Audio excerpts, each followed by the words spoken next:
And what's your pleasure? From the Thomaston Place Auction Galleries in Thomaston, Maine, I'm Elizabeth McLeod with Auction Waves. 32,500, 100,000 there. Players all over the house. 400,000 on this rare piece, and 600,000, 900,000, 1 million, 1,175 once, 100 million, 175 twice. We all good? Sold.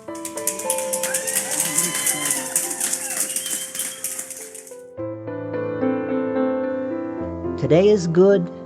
Today was fun. Tomorrow is another one. So wrote that noted philosopher Dr. Theodore S. Geisel. And so it goes in the auction world. Even before one auction gavels down the last item, planning and preparation for the next big event is already well underway. For a business that deals so much with the artifacts of the past, there's plenty of occasion to look ahead. In today's edition of Auction Waves, we'll continue our candid conversation with Thomaston Place Auction Gallery's founder Kaja Veilleux and explore not just highlights of past sales, but also Kaja's thoughts on how the auction industry is evolving to meet the challenges of the future. But first, we take a look ahead with the latest auction news.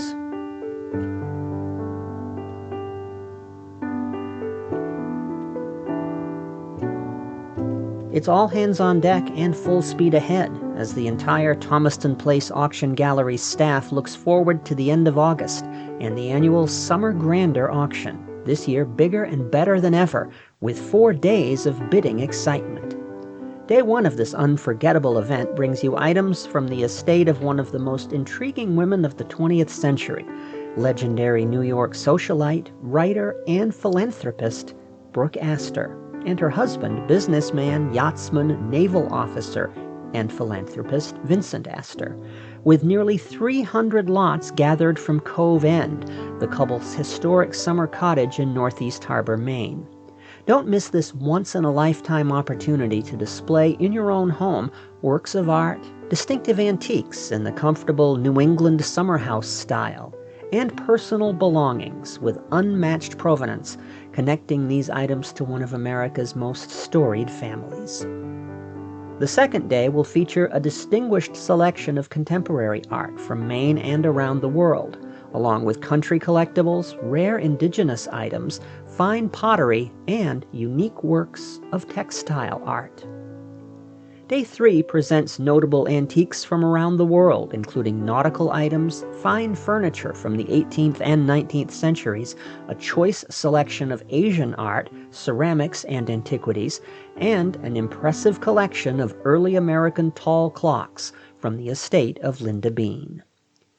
And on Day 4, worldwide bidder interest will focus on the first family of American art, as we proudly present original works by N.C. Wyeth, Andrew Wyeth, and Jamie Wyeth, all curated from the private collection of Linda Bean. Among these works are 3 early paintings by Andrew Wyeth that, in their bold and expressionistic use of vivid color, stand in sharp contrast to the muted, subtle realism of his fully formed style. We're also proud to present from the Bean Estate 6 original works by Maine artist William Thon, and 2 impressive paintings by Abraham Bogdanov. Featured as well on the concluding day of this memorable auction will be a glittering selection of antique, vintage, and designer jewelry, fine watches, and vintage vehicles, including a well-maintained 1956 first-generation Ford Thunderbird porthole hardtop convertible, a breathtaking specimen of less than 16,000 built. Previews for this landmark auction begin on Saturday, August 16th, with live bidding taking place Thursday, August 28th through Sunday, August 31st. There's lots more information waiting for you at our website, thomastonauction.com. This is Auction Waves, and I'm Elizabeth McLeod.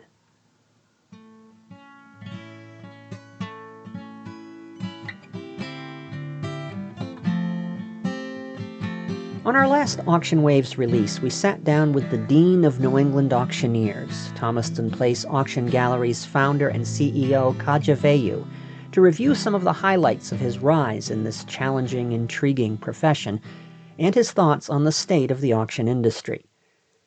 Today, we continue that discussion with a question about the technologies that have transformed the auction experience over the past 10 or 15 years. So, Kaja, how much further do you think these technological changes can go?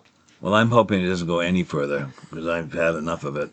I used to love doing the auctions when we had that. Our auction gallery was packed with people. There was a lot of energy and excitement. People really wanted the stuff they were buying, and they were so excited. And when they got it, I could see it in their faces when they got, a new watch or a painting or a piece of furniture. And now with the internet, you don't get to see the people enjoying what they're spending money on. Even though we do still have live audiences, they're not 300-400 deep like they used to be. And it's really exciting for an auctioneer when you're doing basically a performance, and you don't have it'd be like having a theatrical production and having 3 people show up instead of the 300 you're used to. Exactly. And so it's very different. I'm really worried about this AI stuff that's coming out. I think it has the ability to be very, very deceptive. I think it has the ability to damage the art market and a lot of other things. Which puts it even more on the buyer's responsibility to do their homework when they're buying. Yeah. And deal with an organization that they trust. Well, we tend to guarantee everything we sell and we guarantee it to the fact that if I put my stamp on it and I say it's by a certain artist or it's perfect, you can take that to the bank that it is. And that's why we have customers from all over the world, because they know if Kaja said that, that's it. And if I've made a mistake or if my people have made a mistake, we'll rectify it. Now, we'd get a lot of prestigious estates come through here. Is that a result of your reputation? Yes. Yeah.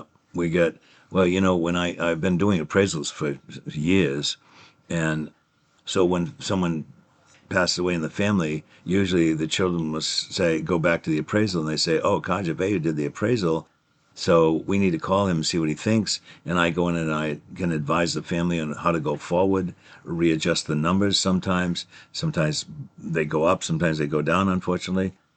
But my goal is to give them the knowledge they need to go forward with the estate. And I do that almost on a daily basis, basically. Now, when you go into a house call, as you're constantly doing, what's the thing that you look for that tells you this is something that's going to be significant? Well, as I tell everybody, when I walk into a house, the first thing I look for is to see how it's organized and the art. The stuff on the wall is the first impact for me, because that's generally where the bulk of the value of an estate is. Unless they have, hoards of coins or fantastic jewelry, watches, stuff like that, it's mostly the artwork I look for. Yeah. But, we go in hoarder houses where we have to take stuff out to get into the house. And so we did a house down in Kennebunkport. It was a 4-story house near the ocean. And there was so much stuff in it that we literally had to remove things to get into the property. And we would dig out and dig out and dig out. I think they took like 30 loads to Goodwill and Salvation Army, and they finally said, we can't take any more. But in amongst 60 pounds of costume jewelry, we found 5 items that were brought $135,000. So that justified the whole experience. It did. Well, that was just one part of it, and if it wasn't for my expertise, they were going to give all that costume jewelry to a theatrical group. But once so it was great that I extracted the value for them before they did that. And you never know when you walk into a crowded attic if there might be a Rembrandt lurking out there. Like the one we found. Tell us that story. That's one of the most interesting stories that I've heard since I've been around here. It was we got a house call, which we do all day long. I got more today to do after this. We were doing this wonderful old farmhouse, a 3-story farmhouse, and every room had treasures on the bookshelves and here that had been passed down through years of stuff. I mean, there were Egyptian things and impressionist paintings and everything. Anyway, we go up in the attic, and there's all these paintings and things, and we're looking through, and I said, that looks like a Rembrandt. We brought it into this giant master bedroom, I think it was, and so when we they wanted to sell all the stuff, so we brought it back, and our cataloger cataloged as attributed to Rembrandt because hardly any of them are ever signed, and we put it in the auction, and we had we had 9 phones bidding. We didn't allow any online bidding on things of that value, and it went to a collector in Europe. Yeah. Was that the first thing that you'd sold that cracked the million mark? It's the first painting that cracked the million mark. Yeah, and with the buyer's premium, it was $1.4 million, I believe. Yeah, but that was the first painting I've ever sold. I've sold real estate for a few million. And that could, well, I don't know if it could be in anybody's attic, but there are a lot of places around here that might have something similar. Oh yeah, I was on a house call over somewhere near Brunswick, Maine, and I walked in, and there was a $1.5 million painting hanging over the sofa, and the lady didn't know that it was valuable. And so I said to her, that's $1.5 million at least, and her daughter said, "We don't even have insurance on that, Mother." And so I run into it all the time. Do you run into people who are like, that can't be valuable? That was something that my father brought home from the war. That can't be valuable. Well, most people don't want to tip you off that they don't think it's valuable because they're afraid you'll cheat them. But we do appraisal day. We don't try to buy this stuff. We tell them what it's worth on the market at the present time. Then if they want to do something, then we're happy to work with them. But our main goal is to enlighten them to what they have so they don't throw it away or they don't put it on the yard sale. A lot of people come in, they go to Salvation Army here in Rockland, and with stuff they bought. A lady came in one day, she bought 3 pieces of silver for $10 or $15 a piece, and I appraised them for $3,000. And they're just up the street. They should have had me check it for them, and they'd have the $3,000 instead of somebody walking down the street. And somebody put that out for the Salvation Army without any idea of its value. Yeah, absolutely. It happens all the time with Salvation Army, Goodwill. That people are just not conscious of what they have. How can they become conscious of what they have? Come to Free Appraisal Day. There is that. What about people who say, well, I bought a price guide and... No, you can't go by that. First off, if you're not experienced in the business, you don't know if it's authentic. Second off, you got to judge the condition. And the prices fluctuate so greatly that if you had a woman's antique guide from 20 years ago, throw it in the fireplace, because there's nothing to do with reality. It's just like when you go on some of those sites, they just put huge prices on stuff hoping that somebody will buy it, whether it's worth it or not. And so I find that disturbing because it disrupts the forethought of people that have stuff. So they go and they said, people come in all the time on Free Appraisal. I saw one like this on eBay for $500. And I say to them, there's 2 people that are putting stuff on eBay. The guy that doesn't know anything and asks $50, the guy that doesn't know anything that asks $500 when it's worth $75. So unless you know, you can't go by those numbers because they're not proven unless it's an expert putting the stuff on eBay that really knows the price structure. And if they do, they'll have it within the price structure, not some number they pick out of the air because their neighbor told them it was valuable. That's one of the fun things. You go to a house and you look at a painting and say, that painting's worth $20,000. Well, my neighbor told me it was worth about $40,000. I said, has he sold $100 million worth of art? And how long has he been an art dealer? Well, he's not. Which one do you want to believe? Well, there you go. There you go. There you go. Condition is king. And I think that's true in just about every kind of collectible vintage object. It is if you want to get top dollar. Now, there's a lot of tiers to collecting. It all depends how big your pocketbook is, basically. And, everyone starts at a smaller level. And as they have made more income or become more successful in their life, then they're able to buy or upgrade their things. I've done it throughout my life. When I first started, I had no money. I started with a wife and baby and $60 to my name, and started going on the road. And as I collected stuff, I would upgrade to the next level if I could afford it. Or I'd find one mechanical bank that was in fair condition, and then I'd find another one that was in much better condition. I would sell the one in fair condition to cover the one in better condition, or help cover that.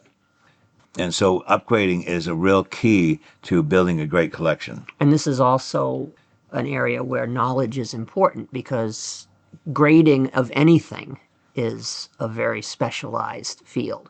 Coin grading is extremely tricky. Extremely tricky. Coin grading, paper money. We don't do stamps, but stamps are another field that's sort of fallen behind in the times, because the old time collectors most of them have passed away, and the enthusiasm for stamps, as like dolls, same thing. It's faded away because there's nobody following in the footsteps of the collectors of stamps, dolls, pewter, things like that. It's interesting you say that, because I used to read Hobbies magazine back in the 70s. Oh, yeah. And they had a big department devoted to stamps. They had a big department devoted to dolls. You never hear about any of that anymore. No, it's all about... It's really all about the people that collected, passing on the enthusiasm to their children, or their grandchildren, or their nephews and nieces, and a lot of it didn't happen. And because of that, those particular markets have failed. I mean, years ago, I did a doll sale that was so big. We rented a hotel down in Portland, and South Portland, and we had people fly in from all over the world. We were selling little doll shoes that were an inch and a quarter long for $200-300, and dolls for $20,000, $30,000. And the same things today. That sale brought $500,000, and today that sale would bring, on a good day, it'd bring $75,000. Yeah, that's the drastic change in the marketplace for those particular things. And of course, you also have collectible, almost bubble situations. I think the classic example of that would probably be sports collectibles. Beanie Babies. Yeah, and there's another one. Beanie Babies. People accumulated thousands of those things, and... one of my friends buys house lots, and he said he got a house that with 300 Beanie Babies in it, still in the packaging, and he was giving them away at his store when people bought stuff as a premium to the kids. I can remember the lady paid thousands for them. When I was in radio, we once auctioned off a Cabbage Patch Kid. Oh, God. Live on the air, and I think it sold for $700 or $800, and this was in the early 80s. Yeah. And when was the last time anybody paid any money for one of those? or even cares. So the moral lesson of that is stick to things that actually have a track record of value. Right. And a lot of things are artificially made to look rare or unique or limited editions and things like that.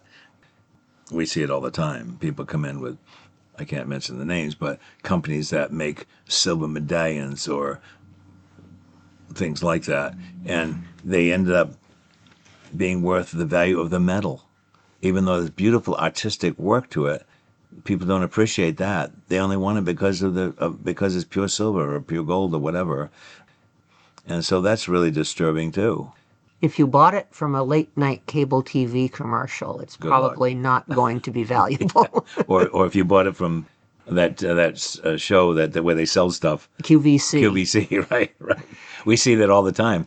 What we see, which is interesting, is we see families that don't watch over their elderly. They get hooked into buying stuff, and then, unfortunately, when they pass away, the kids come to me with all this jewelry that Grammy bought or Mom bought from QVC, and it's worth like 10 cents on the dollar. And most of it's not even real. And they're so disappointed, and I have to give them the bad news, which is not fun. It's, it all comes down to know before you buy.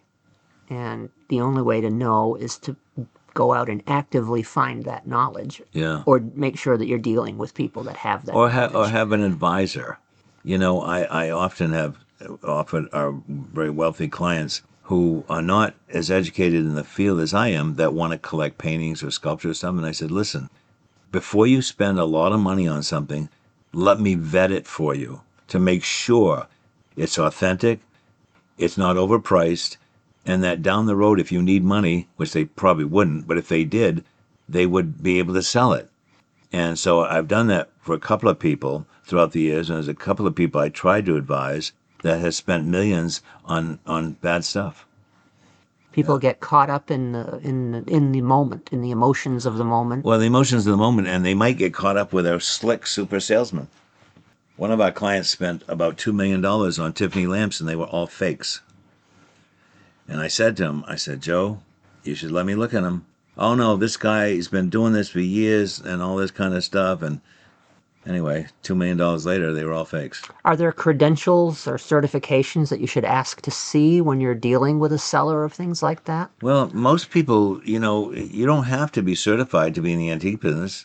You do have to be bonded and licensed to be in the auction business and insured, which we are. But if somebody just is buying and selling stuff, they don't necessarily know what they're selling, and the people buying it might not either. And that's even... It's like the blind leading the blind, basically. That's even more true when you're buying something on, let's say, eBay, because you never even see the face of the person that you're dealing with. Right. But they're pretty strict about the being able to guarantee what they sell now, and I think it's important that they do that. And they do. I guess they do have some type of return policy, which is great. I've never been stung on eBay, but I'm careful only to buy things that I actually know about. Yeah. I've known people who have been stung pretty badly on eBay. Well, if you don't, if you don't know what you're buying, you shouldn't buy it. Just like I tell clients that come to the auction previews, if you see something that you want to buy and you don't know about it, before you bid, I'm here for you to tell you where it came from, maybe history about it. If it's authentic, we don't sell anything that's not. But if it wasn't authentic, or if it's damaged or can be repaired, who to use for an art restore or whatever, and so that ability is there if somebody takes advantage of it. So we offer the service, but it's on you to take advantage of the service. Exactly. What's your favorite item that you've sold in all your career? I think my favorite item that I haven't sold in all my career is, it's funny because somebody asked me that the other day. I have a life-size bronze Great Dane bronze that was done in 1905 by Anna Hyatt Huntington. She was Anna Hyatt before she married Huntington, the multimillionaire, and she was also a Hyatt, so she wasn't hurting for money. But this was one of her own dogs as a recumbent life-size figure of a Great Dane who I've named Hugo. And he has lived in all of my different homes through the years, and he's one of my favorite things. How much does a recumbent bronze life-size Great Dane weigh? Probably, let's see, 300 maybe? You're going to have strong floors. Yeah, well, no, he's located on a granite base. I would hope so. Yeah. Well, that sounds like a fascinating piece. But at one time, when I lived in Newcastle, I owned Newcastle Square. We had a beautiful place on the second and third floor overlooking the water, and Hugo lived upstairs in the entranceway. And now he overlooks the ocean. Well, if you see him in the dark, you're going to think he's a real watchdog. Oh, yeah. So he has that utility. What was funny is when we had him in our property in Phippsburg, he was outside on a rock like he is now, and we had two little dachshunds, and they would go out at night and forget he was there, and all of a sudden they would be barking, and I'd say, Dolly and Pico, we named our dogs after artists, and I'd say, that's not real, and they'd finally realize that he wasn't real. Every night almost. Every night at the farm in Pittsburgh. You won't have that kind of fun with something you bought at IKEA. No. Thank you, Kaja, for joining us today. This has been a wonderful interview, a lot of fun, and I hope you find lots of wonderful things on your house call today. Well, thanks. Well, I intend to do this business and protect this stuff as long as I possibly can. And that's the most that anybody can say. Thank you very much. Thank you, dear. That was fun. That was fun.